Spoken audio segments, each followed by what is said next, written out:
성경 말씀을 봉독합니다. 느헤미야서 3장 28절에서 32절까지 봉독합니다.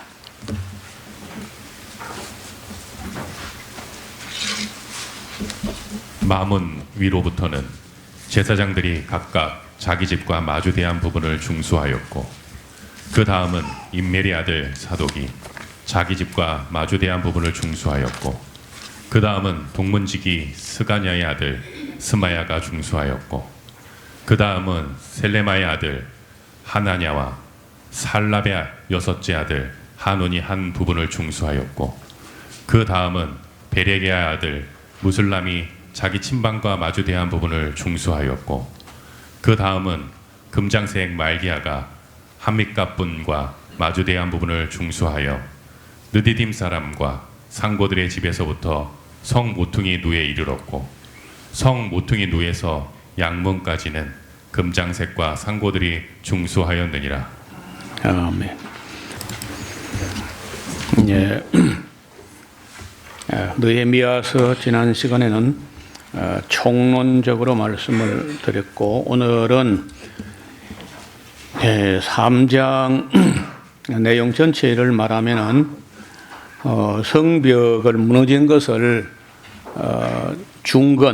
중수하는데 엄청나게 많은 자금량을 놓고 엄두가 안 날 정도로 방대한 작업입니다. 그런데 그걸 느헤미야가 어떻게 처리를 했냐면은 그 일을 맡아 감당할 인원들, 어떤 구간을 정해가지고 여기서 여기까지는 어느 가정에서 하고, 또 여기서 여기까지는 뭐 제사장들이 하고, 또 누가 하고, 이렇게 해가지고 팀을 이렇게 구성해 보니까 한 40개 정도, 그러니까 가정수가 아니고 어떤 그 한 구간을 책임질 만한 인원을 구성해서 한 40몇 개 팀을 시작해요. 그래서 그 팀에게 대체로 자기 집 가까운 부분을 그런 구간을 맡아서 책임지고 중수하도록 합니다. 맨 먼저는 그 대제사장 엘리야십이라는 사람이 여기서 여기까지 책임을 지라.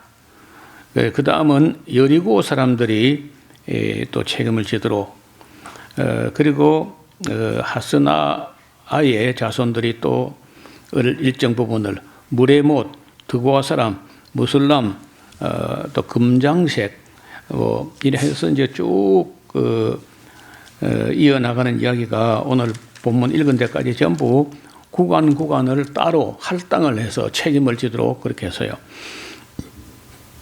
지금 뭐 그런 일이 없어졌는데, 우리가 어릴 때만 해도 봄철 되면은 비포장 도로의 자갈들이 이리저리 흩어지고 패이고 도로가 엉망이 되면은 도로 부역이라는 걸 나가요. 도로 부역을 나가는데, 그 부역 나가면 다 깨름을 피우고 일을 잘 안 해요. 그러니까 그 말목을 가지고 이름을 써가지고 미터를 채해서 요것은 요까지는 네가 책임져라, 그렇게 했던 적이 있습니다. 우리도 뭐 이 경내가 넓으니까 누가 감당이 안 돼서 요 화단 여기 누가 책임져라 이렇게 하잖아요. 그런 것처럼 그 이스라엘 성벽이 무너진 것을 그 중건할 때 구간 할당제로 해가지고 했더니 뭐 죽기 살기로 해가지고 그 엄두가 안 났는데 52일 만에 그 모든 성벽 무너진 걸 다 수보하고, 또 성문을 달고 문장, 빗장을 지르고 자물쇠를 달고 그렇게 했다는 이야기입니다. 우리는 여기 뭐 이름도 잘 모르고 누가 했는지 모르지만, 그래요, 하나도 안 빼고 쓴 건요, 자기 이름이 빠져봐, 나도 감당했는데 하면서 우리는 읽기도 힘들어 하는데, 그 사람들은 52일 동안 정말 어려운 가운데 그 성벽 무너진 걸 다 중건했다는 겁니다. 사장을 보면은, 그런데 문제는 그렇게 그 열심히 해도 또 하나님 뜻이라도 언제든지 회방하는 사람들은 있다는 거예요. 우리는 하나님 뜻이면은 항상 그저 만사 형통할 것이다 이렇게 생각이 쉬운데 그게 그렇지 않을 수가 많아요. 이 사탄이 세상을 지배하고 있는 이런 환경에서는 하나님 뜻일수록 회방하는 게 더 많을 수 있어요. 그래서 어려움도 있고 난관도 있고 역경도 있고 이런 고비가 있고 해도 하나님 뜻이면 초지일관 묵묵히 그런 해방을 두려워하지 않고 그야말로 해내는 그런 의지와 그런 인내와 또 결단이 필요하다는 거예요.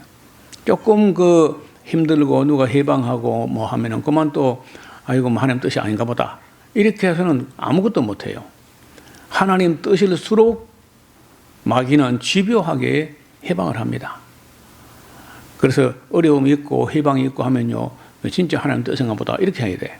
그리고 백지장 한 장 차이 같은데 결국은 하나님 뜻이 아닌가 보다 하고 조금 어려움을 포기하고 이런 사람은 인생을 다 허비해버리고 우왕좌왕 갈팡질팡 하다가 결국은 인생을 헛살고 만다는 거예요. 그래서 맨 먼저 하나님 뜻인가 하는 것을 아주 확실히 하고 그것이 분명할 때는 그 처음 먹은 마음 흔들리지 않고 꿋꿋이 나가요. 그런 모습의 대표적인 모습이 오늘 우리가 만나는 이 느헤미야 에스라의 사역을 통해서 배울 수 있습니다. 그런데 바로 4장에 보면은 산발랏이라는 사람이 일어나고 이 사람은요 그 회방을 하는데 단순하게 하는 게 아니고 할 수 있는 모든 수단을 다 동원합니다. 이 산발랏에 대해서 조금 앞을 보실까요? 이 산발랏이 이 도비야라는 사람하고 함께 아주 집요하게 회방하고 심지어 그 회유도 하고 또 만나자고 협상을 하자고 그렇게 또 제안을 해와요. 편지를 보내오고. 그래 한 번 두 번 하는 게 아니고 꾸준히 회방을 합니다. 그래 만나자고 하는 거는 회담을 하자고 하면서 만나자고 하는데 도중에 그 암살범 킬러를 다 준비해 놓고 만나자는 거야. 그런데 그때 느헤미야가 뭐 이 사람이 뭘 하냐면요. 네가 왕이 되려고 하는 거 아니냐. 내가 페르시아 정부에 고발하겠다. 이런 식으로 뭐 협박도 하고 회유도 하고 공갈도 하고 뭐 수단 방법 안 가려요. 이 산발랏이라는 사람이. 이게 이제 사마리아 쪽에 행정장관 이런 총독 이런 신분에 있던 사람인데 그 사마리아가 이제 아수르 사람들하고 남아있는 이스라엘 사람들 피가 섞여가지고 그렇게 부정한 사람들이 되었던 사람들인데 거기에 이제 뭐 학자들 간에 아마도 아수르 사람하고 그 유대인하고 피가 섞인 사람의 아들이다. 뭐 이런 견해도 있어요. 그래가지고는 예루살렘에 그 유대인들 돌아오기 전에는 그것까지 전부 그 사마리아가 통치를 하고 있었는데 그 유대인들이 돌아와가지고 예루살렘에서 이제 성벽을 수축하고 성전을 건축하고 이렇게 하니까 이러면 자기 영지 중에 자기가 통치하는 군할 중에 아주 중요한 한 파트가 날아가 버린 것 되니까 이걸 회방해가지고 에스라 느헤미가 하는 일들이 중단되게 아니면 포기하고 그저 다시 페르시아로 돌아가든지 해가지고 그 지역 전체를 산발랏 자기가 통치하겠다 이런 욕심을 가지고 있기 때문에 그거 뭐 쉽게 포기 안 하고 집요하게 합니다. 이 산발랏에 대해서는 조금 그 설명을 드리면은 그 아수르 언어로 신 우발리트라는 사람일 거다 이렇게 해요. 그 뜻은 이제 뭐 신이 무슨 생명을 주다 그런 이름이라고 하는데 요세푸스는 그 사람을 쿠네 사람 혹은 사마리아 사람이다고 이렇게 정의하고 있습니다. 혹은 그 호른 사람이라고도 하고 성경에는 그 느헤미야 시대에 유력한 사마리아인으로서 호른 사람이다. 그 일설에는 부친은 아수르 사람이고 모친은 유대인이다 뭐 이런 학설도 있고 한데 어떻든 나름대로 집요한 사람이고 그리고 또 만만치 않은 상대야. 그 느헤미야도 여간 내기가 아닌데 보통이 아닌데 그 느헤미야를 상대로 기어이 한번 이겨 꺾어보겠다 이렇게 덤비는데 첫째는 예루살렘 성벽 재건하는 것을 중지시키려고 했고 그 다음에 이제 그 느헤미야를 암살하려고도 합니다. 그것도 안 되자 이번에는 또 그 자기 종의 손에 봉하지 않은 편지를 보내가지고 협박을 하고 또 그 네가 거기서 페르시아 황제를 배반하고 네가 왕이 되려고 하는 거지. 페르시아 황제에게 고발하겠다. 또 이렇게 또 협박을 하고 하여간 이 산발랏이 그 느헤미야를 괴롭게 한 거는 말로 다 못해요. 그래서 여러분 우리가 살아가면서 일하는 중에 제일 쉬운 게 뭐냐? 돈으로 하는 거는 쉬워요. 그리고 손으로 하는 거는 그리 어려운 거 아니야. 돈으로 하고 손으로 하는 이런 거는 어렵지 않은데 제일 어려운 게 뭐냐? 사람이에요, 사람. 인간관계. 이거 사람을 피곤하게 하고 어렵게 하고 그렇게 합니다. 지금 느헤미야가 무너진 성벽 중수하는 그것도 뭐 쉬운 건 아니지만 그보다 더 어려운 게 이 주변 사람들이 해방에 있는데 이 산발랏 이 사람만 하는 게 아니고 또 도비야라는 사람이 있어요. 근데 이 내통하는 사람이 없으면은 그건 덜 어렵겠는데 이 산발랏이라는 사람은요 요야다의 그 한 아들은 그 산발랏의 딸하고 또 결혼을 했어요. 그 혈연으로 얽혀 있는 거야. 그러니까 이것도 좀 그 산발랏하고 유대인 중에서 동맹하고 내지는 또 그렇게 이 얽혀 있는 그런 일이 복잡한 거예요. 그러니까 이거 잘라내도 못하고 싸워도 못하고 참 어려운 거예요. 내부에 이스라엘 그 귀한 공동체 내부에 산발랏하고 연혼 관계, 사돈 관계 이런 게 또 얽혀 있어요. 그러니까 이게 참 느헤미야로서는 어려운 겁니다. 나중에 이제 느헤미야가 결국은 이 산발랏에 그 연결되어 있는 사람 다 추방하는 이야기가 나중에 느헤미야에서 13장 끝에 가면은 결국은 다 쫓아내는 그런 모습을 볼 수 있습니다. 이 호른 사람 산발랏 이야기는 우리는 여기 잠깐 그 느헤미야에 있어서 이름만 몇 번 하고 말지만은 그 유대 역사에서는요 이게 뭐 보통 문제가 아니었어요. 그래가 나중에 유대교를 찢어 나누어 가지고 자기들이 예루살렘 그 통째로 차지하려고 하다가 안 되니까 쫓겨나니까 그리심 산에다가 그 사마리아 쪽 그쪽 그 바로 밑에 그리심 산에다가 따로 신전을 세웠어요. 그래서 이제 이 사람들은 유대교하고 다르게 사마리아 유대교 그리고 경전도 그 조금 변형된 오경을 갖다가 그 어느 게 맞는지 모르지만 어떻든 사마리아 오경이라는 성경을 따로 만들어요. 놀랍게도 사마리아 오경을 가지고 공부한 유대인 학자가 많은데 그 중에 우리가 아는 스디반 같은 그 집사도 사마리아 오경 가지고 공부한 게 확실해요. 연대가 안 맞고 이런 거 보면은 그 사마리아 오경 연대 그걸 그 스디반이 쓰고 있거든요. 그러니까 종교를 바꾸려면 이제 경전에 손을 대야 되는데, 그래서 유대교 우리가 지금 갖고 있는 이 마소로 텍스트하고 상당히 차이가 많이 나는 그런 오경이 사마리아 오경인데, 그래서 거기 그 수가성 우물가에 여인이 예수님 왔을 때 그러잖아요.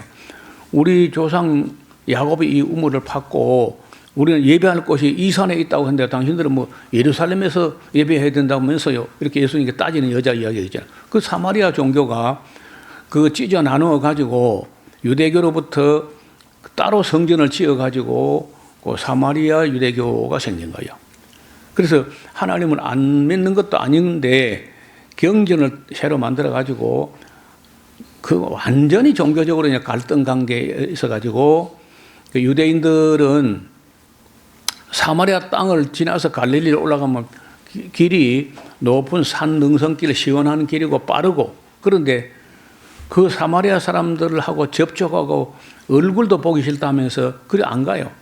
여리고로 내려가 가지고 강변을 둘러 가지고 아마 그래 하면 한 50km 내지 80km 정도 더 둘러가야 되는데, 그래도 사마리아 사람들하고 상종하기 싫고 거기서 물도 마시기 싫어하고 그쪽으로 안 가는 거야. 근데 거기에 누가 그 주도적인 역할을 했냐면 이 산발락 같은 사람이 한 거야. 아주 고약한 사람이었어요.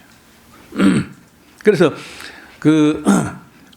우리나라도 뭐 보면 지금 보면은 여러분 뭐 남북한이 우리 다 한 민족인데, 남한은 뭐 자본주의를 수용하고 북한은 또 공산주의도 아니야. 그는 뭐 이상한 그 김일성주의를 주체 사상이라도 뭐 이런 거 해가지고 지금 뭐 원수 중에 지구상에서 최고 원수고 가장 멀고 주적이고 이렇게 되죠. 우리 현재 우리가 지금 북한 사람 미워하는 것만큼이나 그 남쪽 유대 사람들이 사마리아 사람 미워하는 거예요.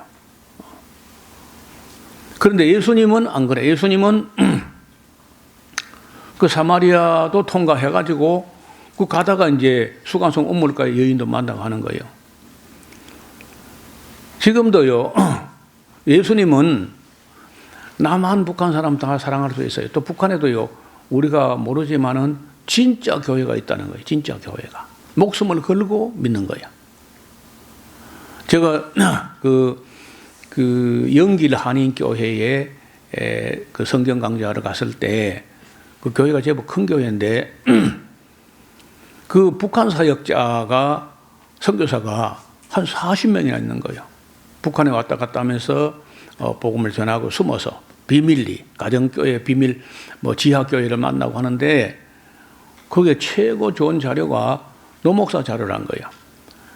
그래서 옛날에는 CD에 담을 때는 너무 커서 잘 눈에 발각되는데, 이제 이 마이크로 칩에 담아가게 되면은 그 뭐 발각될 만한 풀밭에 집어 던져 못 찾으니까. 그래서 북한 쪽에도 저 강의가 은밀하게 그렇게 숨어서 들어간다는 거예요. 근데 거기서는 굉장히 어렵게 신앙생활을 하려면요, 그거는 그 남한의 간첩 활동하는 것 이상으로 어려운 환경에서 믿는 거예요. 13인 총화라는 그 무시무시한 조직이 있어요. 여러분, 예수님하고 12제자면 13인이죠. 그걸 딱 따가지고 13명씩을 딱 묶어가지고 그 중에서 누가 말만 한마디 이 말로 세상 그래 했다는 이제 13인이 모여가지고 총화해가지고 그런 생각이 틈을 타지 못하도록 단속을 하는 거예요. 꼼짝을 못해요. 그렇게 하는데도 불구하고 그거 믿는 사람이 있다는 거예요. 발각되면 그거 끝나는 거예요. 어쩌면요, 그 사람들이 그런 사람들 그 믿음이 진짜일 수 있다는 거죠. 요즘은 제가 잘 못 들었는데 옛날에는 그 북한 사람들은 성경이 없으니까 극동 방송에서 전파를 쏘아가지고 성경을 불러준다고요. 이렇게 라디오로. 그러면 북한에서는 그걸 종이에 받아 쓰는 거야. 받아 써가지고 그걸 가지고 숨어서 예배하고 그렇게 했다는 거 아니야. 그렇게 사마리아 사람들하고 유대인들하고 이 관계가 꼭 우리 같으면요, 북한하고 남한하고 서로 미워하는 것처럼 꼭 그래요. 그래서 우리는 극동에 있으면서 남북한이 갈라져 있고, 이스라엘은 극서쪽에 있으면서 북쪽에 사마리아하고 그 남쪽 유다하고 이렇게 갈라져 있었다는 거예요. 여러 가지가 통해요. 이스라엘 극과 극은 통한다더니 그 사람들은 우리는 극동에 그 사람 극서쪽에 있는데 딱 갈라져 있는 모습이나 또 그 서로 미워하는 게 꼭 같아요. 거기 4절에 보면은 산발렛이 우리가 이제 4장 1절에 우리가 성을 건축한다 함을 듣고 크게 분노하여 유다 사람들을 비웃으며 자기 형제들과 사마리아 사람 앞에서 말하여 가로되 이 미약한 유다 사람들이 하는 일이 무엇인가? 스스로 뭐 경고케 하려는가? 제사를 드리려는가? 뭐 하루에 그걸 피력하려는가? 소화된 뭐 돌을 흙무더기에서 뭐 다시 일으켜 본다고 하고 그 산발랏하고 함께 또 그 동조하는 악당이 있는데 암몬 사람 도비아라는 사람이요, 아주 또 못된 사람인데 이 도비아는요 못된 사람이면서 선한 일도 많이 해. 여러분 어떻게 생각하세요? 못된 사람이 어떻게 선한 일을 해요? 외식으로는요 얼마나 가능한 거예요. 못됐으면서도 못된 걸 커버하려고 선한 일도 많이 한다는 거야. 그러니까 또 유대인들 또 많이 넘어갔어. 또 거기다가 그 동조한 사람이 또 많아. 여러분 이제 나중에 느헤미야서 끝에 보면은 그 느헤미야가 그 성벽을 그 다 중소하고 12년 그 황제에게 허가받은 그 기간이 끝났기 때문에 그 페르시아로 돌아가요. 돌아갔다가 다시 오거든요. 예루살렘으로. 다시 왔을 때 그 도비야하고 또 제사장 가문이 또 혈연 관계로 이렇게 묶여 있어가지고 그 악당 도비야를 위해서 성전에 방 한 칸 볼만한 그 11조하고 문지기들 느디님 사람들 먹고 마시는 그런 걸 다 재놓는 그 방을 턱 비워가지고 이 도비야라는 미친놈이 그거 다 지금 사무실 떡내놓고 있다니까. 그래 뭐 느헤미야가 와서 멱살 잡고 끌고 나가서 막 마당에 그냥 패대기를 쳐서 쫓아내버리고 했던 그런 일인데 이 도비야도 유대인도 지도층 사람하고 이렇게 또 연결이 돼요 또. 그러니까 그 에스라 느헤미야가 굉장히 골치 아팠던 사람이 이 산발랏과 도비야인데 그 암몬 사람 도비야가 곁에 섰다가 빈정거리기를 가로되 저들이 건축하는 성벽은 여우만 올라가도 무너질 거다. 그러면서 막 조롱을 하고 일하는 사람들의 손을 약하게 하고 김 빠지게 하고 이렇게 하는 거야. 해방하는 자가. 여러분 제가 그 우리 한국 교회를 변질시키고 타락시키는 그 거짓 방언 문제 이걸 2014년도에 폭로하기 시작해가지고 올해 많이 10년이 됐어요. 그런데 별의별 소식이 들려오고 뭐 심지어 우리 총에서도 노 목사가 뭐 이단성이 있다 한다든지 국민 일부가요 협박을 해왔더라고. 당신이 어떻게 감당하려고 그따위 소리 하냐.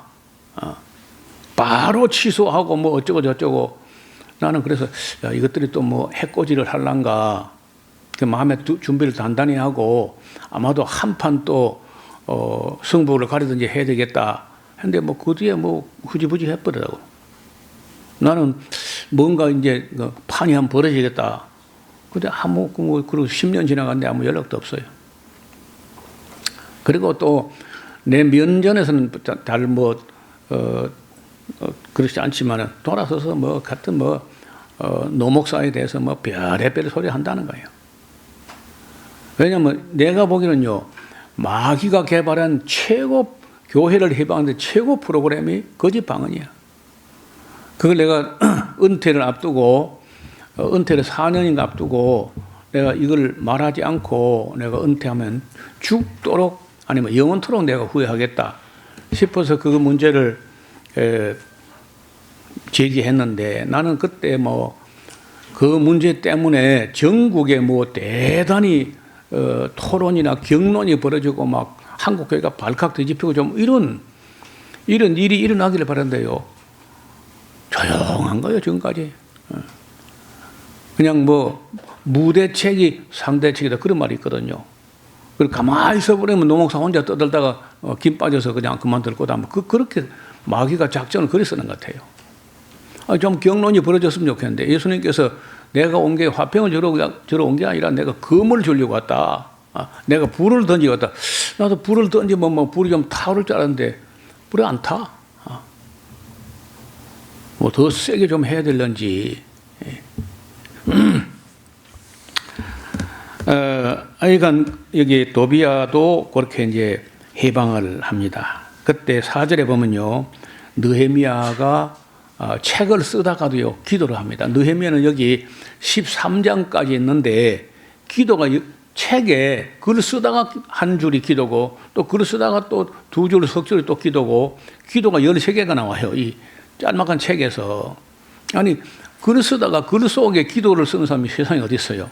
근데 느헤미야는 그야말로 쉬지 않고 범사에 기도하면서 그렇게 일을 묵묵히 일관성 있게 추진해 가는 사람이에요. 4절에 나오죠. 우리 하나님이여 들으시옵소서. 우리가 업신여김을 당하나이다. 원컨대 저희의 욕하는 것으로 자기의 머리에 돌리사 노략거리가 되어서 이방에 사로잡히게 하시고 주의 앞에서 그 악을 덮어두지 마옵시며 그 죄를 도말하지 마옵소서. 저희가 건축하는 것만 해도 힘드는데 그 건축하는 자 앞에서 주의 노를 격동하였습니다 하고 우리가 성읍을 건축하며 전부가 연락되고 높이가 고가 절반까지 미쳤으니 이는 백성이 마음 들여 역사했습니다. 야, 그러니까 거기요 아무도 나는 안 한다, 나는 못 한다가 없고 전부 다 그 자기 맡은 구간만큼은 열심을 다 해가지고 한 절반 정도까지 성벽이 완성됐다는 겁니다. 그랬더니 7절 봐요. 이 산발락과 도비아와 아라비아 사람, 그러니까 암몬 사람들과 아수도 사람들이 주변 사람들이 막 듣고 긴장을 합니다. 예루살렘이 중수되어 그 퇴락한 곳이 수보되어 간다 함을 듣고 심히 뭐 격분하면서 다 함께 꾀하기를 예루살렘으로 가서 쳐서 요란하게 하자 하기로 우리 하나님께 기도하며 저희를 인하여 파수꾼을 두어서 주야로 방비를 하는데 유다 사람들은 이러기를 흙무더기가 아직도 많은데 담부하는 자의 힘이 있어야 했는데 우리가 성을 건축하지 못하리라. 이제 내부에서요 자꾸 이제 김 빠지는 소리, 낙심하는 소리 이런 소리가 나는데 그것도 외부에서 이런 그런 낙심하는 소리를 자꾸 하게 여론을 또 만들어가는 거예요. 김 빠지게. 그뿐 아닙니다. 또 우리의 대적은 이러기를 우리가 알지 못하고 보지 못하는 사이에 우리가 저에게 달려들어 살육하고 역사를 그치가리라 하고 그 대적의 근처에 거하는 유다 사람들도 그 각처에서 와서 10번이나 우리에게 구하기를 너희가 우리에게로 와야 하리라 하고 내가 성 뒤 낮은 곳에 넓은 곳에서 백성들로 그 종족을 따라서 칼과 창을 가지고 활을 가지고 그 경비를 하면서 일하게 했습니다. 내가 돌아와 보니까 일어나서 귀인들과 민장과 남은 백성에 구하기를 너희는 그런 사람들 저희를 두려워 말고 지극히 크시고 두려우신 주를 기억하고 너희 형제와 자녀와 아내와 집을 위하여 싸우라 하였느니라. 그래서 지금 뭐 느헤미야는요 그런 그 해방하는 주변 여러 나라 사람들하고 처음에 긴장 관계에 그걸 또 경비하면서 또 성벽 짓는 것, 또 성벽 짓는 대로 또 추진하면서 이렇게 큰 어려운 역경을 다 참아내고 이겨내고 겪어내는. 그래서 이제 이런 면을 보면은 느헤미야는 참 지도자의 아주 모범된 그런 모습을 보이는, 그 유대 역사에 에스라는 제사장이나 학문적으로 그런 참 모범이 될 만한 분이고, 또 행정가나 정치가로서 느헤미야는 기념비적인 그런 인물이었어요. 12절, 우리의 대적이 자기의 뜻을 우리가 알았다 함을 들으니라. 하나님이 저희의 꾀를 폐하셨으므로 우리가 다 성에 들어가서 각각 역사하였는데, 그때로부터 내 종자, 느헤미야의 수행원들이 있었는데 절반은 역사를 하고 절반은 갑옷을 입고 창과 방패와 활을 가졌고, 민장들은 유다 온 족속 뒤에 있었으며 성을 건축하는 자와 담부, 그 담부라는 것은 이제 이 짐을 나르는 사람들, 운송 책임자, 이런 사람들은 각각 한 손으로 일을 하며 한 손으로 병기를 잡고 그렇게 했다는 거예요. 건축하는 자는 각각 칼을 차고 건축하며 나팔 부는 자는 곁에 있어가지고, 성이 크기 때문에 어느 쪽으로 적이 침입해 들어오면 나팔을 불어가지고 빨리 순식간에 모여가지고 대적하도록 그렇게 했다는 겁니다. 건축하는 자는 각각 칼을 차고 건축하는 자는 나팔을 부는 자 곁에 있었다. 내가 귀인들과 민정들과 남은 백성에 이르기를 이 역사는 크고 넓음으로 우리가 성에서 나누어 상거, 서로 거리가 멀기 때문에 너희가 물어 누구든지 나팔 소리를 듣거든 거리로 순식간에 모여가지고 우리에게 나오라. 우리 하나님이 우리를 위하여 싸우시리라 하였느니라. 자, 우리가 이같이 역사하는데 무리의 절반은 동틀 때부터 별이 나기까지 창을 잡았으며, 그때 내가 또 백성이 구하기를 사람마다 그 종자와 함께 예루살렘에서 자기 집이 예루살렘 성 바깥에 먼 인근 동네에 있다 할지라도 집으로 가지 말고 성 안에서 자라. 그래, 집으로 퇴근도 안 되고 다 성 안에서 경비 때문에 밤에 급습을 하면 안 되니까 성 안에서 자라. 그렇게 했다는 거예요. 그래서 우리가 밤에는 우리가 위하여 파수하였고 낮에는 역사하리라.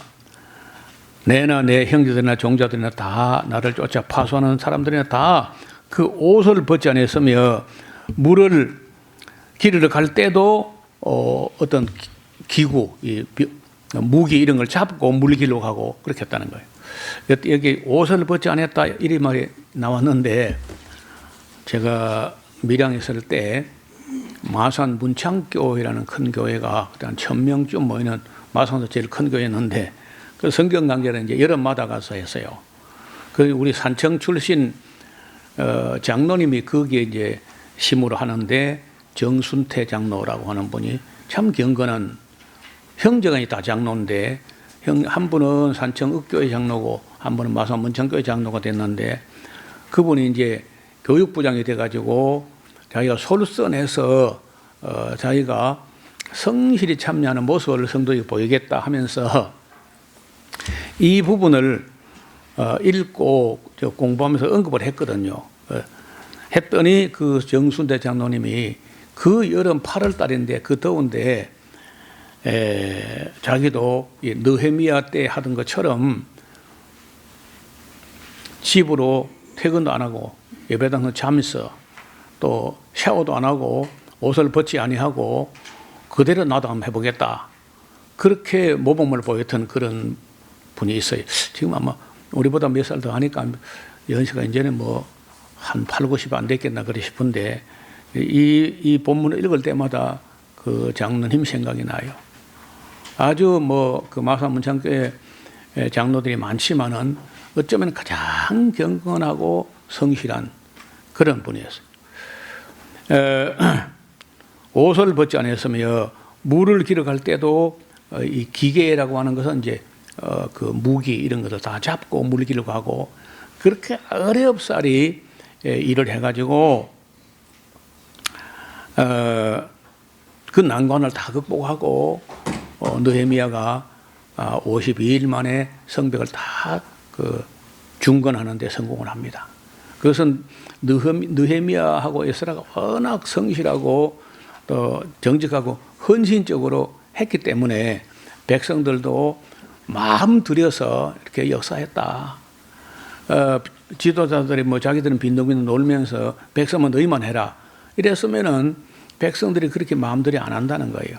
그래서 지도층 사람들이 앞장을 서 잘하니까 그 유대인들이 다 정성을 들여서 여러분 유대인들은요 우리나라 군대보다 우리나라는요 지휘관은 뒤에 있어가지고 쫄병들 보고 일진 앞으로 뭐 2조 앞으로 하고 지는 안 나가고 쫄병만 나가서 싸우라고 그렇게 하거든요. 근데 유대인들은 그 하면 큰일 나는 거예요.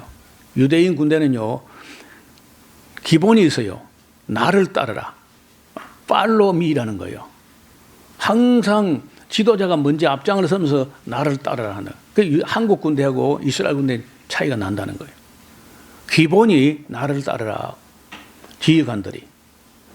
그러니까 그런 유대인들하고 그 주변에 뭐 아랍 나라 사람들하고 전쟁하면요. 그 게임이 안 돼. 이스라엘에 전쟁이 났다면요. 이스라엘 사람들은 해외에 있다가 다 이스라엘 모여듭니다. 반대로 그 주변 아랍 사람들은 전쟁 나면 해외로 도망을 가버려요. 그러니 어떻게 전쟁이 되겠어요? 지금 그 작은 이스라엘 나라가 이란을 포함한 중동 모든 나라가 두려워하는 나라 된 것은 그 느헤미야 때부터 벌써 국민 정신이 많은 어려움을 겪었고 그 어려운 만 가지 그런 어려움들을 그런 믿음과 용기와 또 지도층 사람들의 헌신과 솔선수범과 이런 걸 통해서 오랫동안 훈련을 받은 거예요. 그래서 이 작은 나라가 지금도 그 테러 구덩이 같은 그 특히 이슬람이 뺑 돌려 있잖아요. 이스라엘 주변에. 그런데도 그 나라를 부지해 나가고 그 중동을 다 호령하듯이 그렇게 하는 것은 이 아마도 그 이 느헤미야 정신 이렇게 할 때 정말 하나님이 위로하신다 해서 그 정말 해내는 그 어려운 난관을 다 뚫고 나가서 마침내 해냈다. 여러분 저 사람들 서양 사람들이나 이스라엘 사람들이 하는 말이 우리가 잘 안 하는 말인데 해냈다. 우리는 해냈다. We have done. 우리는 해냈다. 이런 말을 많이 하는 거예요. 그리고 정말 어려운 일들을 겪고 이기고 해내는 사람들. 이런 사람들이기 때문에 그런 정도 나라를 만들었고 우리나라 사람도 그 비슷한 데가 있어요. 여러분 70몇 년 전에 우리가 잿더미가 되고 그런 데서 불과 한 70년 만에 우리나라를 이만큼 만드는 거 보세요. 어제까지 그 대전 쪽에서 성경 강좌를 하면서 그 숙소까지 집회 장소 왔다 갔다 하면서 보니까요. 대전이 그렇게 발전한 거야. 대전은 대전대로 그렇게 발전하고 또 세종은 세종대로 또 그렇게 또 섰거든요. 아니 옛날에는 대전이 건물들이 꽤 됐자고 그랬는데 지금 가서 보니까 대덕에서 신탄진 그 사이에 쭉 이어지는 그 건물들 보니까요. 딴 세상. 길도 쭉쭉 뻗어서 정말 참 어떻게 우리가 이 잿더미 위에서 이런 나라를 만드는 기름 한 방울 안 닿는 그런 나라에서 그래서 우리나라 민족도 대단하고 이스라엘도 참 대단한 나라예요. 온 세계에서 그 짧은 기간에 이만큼이나 발전한다는 건 쉽지 않잖아요.